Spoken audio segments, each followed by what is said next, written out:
Hi friends, വരുന്നു ആഗോള അയ്യപ്പ സംഗമം. കേരള ഗവൺമെന്റിന്റെ ഏറ്റവും പുത്തൻ പരിപാടി.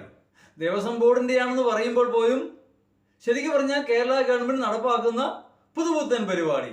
ഇങ്ങനെ എത്ര പരിപാടി നമ്മൾ കണ്ടതാ. ലോക കേരള സഭ, അങ്ങനെ എന്തെല്ലാം.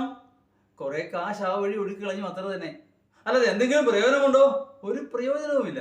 ആ പണം കണ്ട് ശബരിമലയിൽ എത്തുന്ന അയ്യപ്പ ഭക്തന്മാർക്ക് നടക്കാൻ നല്ല റോഡോ നല്ല കുറെ ശുചിമുറിയോ ഒക്കെ ഉണ്ടാക്കാമെങ്കിൽ അത്രയുമെങ്കിലുമായി.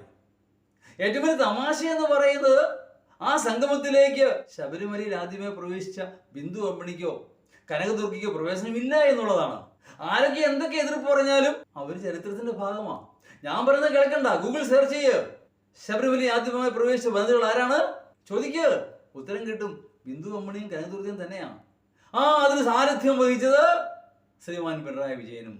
ഇവയൊക്കെ യാഥാർത്ഥ്യമായി കഴിഞ്ഞു, നിഷേധിക്കാനാവുകയില്ല. അവർക്ക് പ്രവേശനമില്ലെങ്കിൽ പിന്നെ ആരാണ് യഥാർത്ഥ അയ്യപ്പ ഭക്തൻ? സംശയമാണ്, സംശയിക്കേണ്ടിയിരിക്കുന്നു. ആരാണ് യഥാർത്ഥ അയ്യപ്പ ഭക്തൻ? നമ്മുടെ നടേശൻ ചേട്ടനാണോ? എവിടെ? കേരളങ്ങളുടെ ഏറ്റവും വലിയ വർഗീയവാദി. ഇടയ്ക്കിടയ്ക്ക് അദ്ദേഹം പറയും, ഞാൻ വർഗീയവാദി അല്ല കേട്ടോ. പലയും വെച്ച് പറഞ്ഞു, പലതും വെച്ച് പറയാറുണ്ട്. ആവർത്തിച്ച് പറയുമ്പോൾ അർത്ഥം അങ്ങനെയാണെന്നല്ലേ എന്നാണ് ഞാൻ മനസ്സിലാക്കുന്നത്.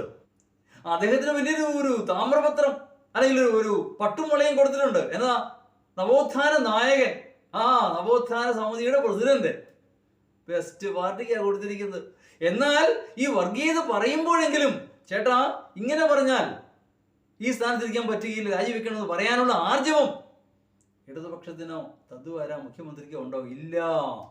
കാരണം അദ്ദേഹം തന്നെ പറയുന്ന പോലെ ഈഴവരെന്ന് പറയുന്നത് വോട്ട് ബാങ്കാണ്. ആ വോട്ട് ബാങ്ക് തന്നെയാണ് ലക്ഷ്യം. അവർക്ക് പിന്നെ ആർക്ക് വോട്ട് ചെയ്യാൻ ഒരു മടിയില്ല. ഒരു ഉദാഹരണം എടുക്കുക, കഴിഞ്ഞ ലോക്സഭാ ഇലക്ഷന് കോട്ടയത്ത് ഇടതുപക്ഷക്കാരെ എക്സ്റ്റൻഡീവുകാർ ആർക്ക് വോട്ട് ചെയ്തു? BJPക്ക് വോട്ട് ചെയ്തു. അതാണ് നടേശൻ ചേട്ടന്റെ വിജയം എന്ന് പറയുന്നത്. അതെന്തോ ആവട്ടെ, ആഗോള അയ്യപ്പ സഭ കണ്ട് ആർക്കെങ്കിലും എന്തെങ്കിലും ഫലമുണ്ടാവുകയാണെങ്കിൽ ഈശ്വരോ രക്ഷത്. Thank you.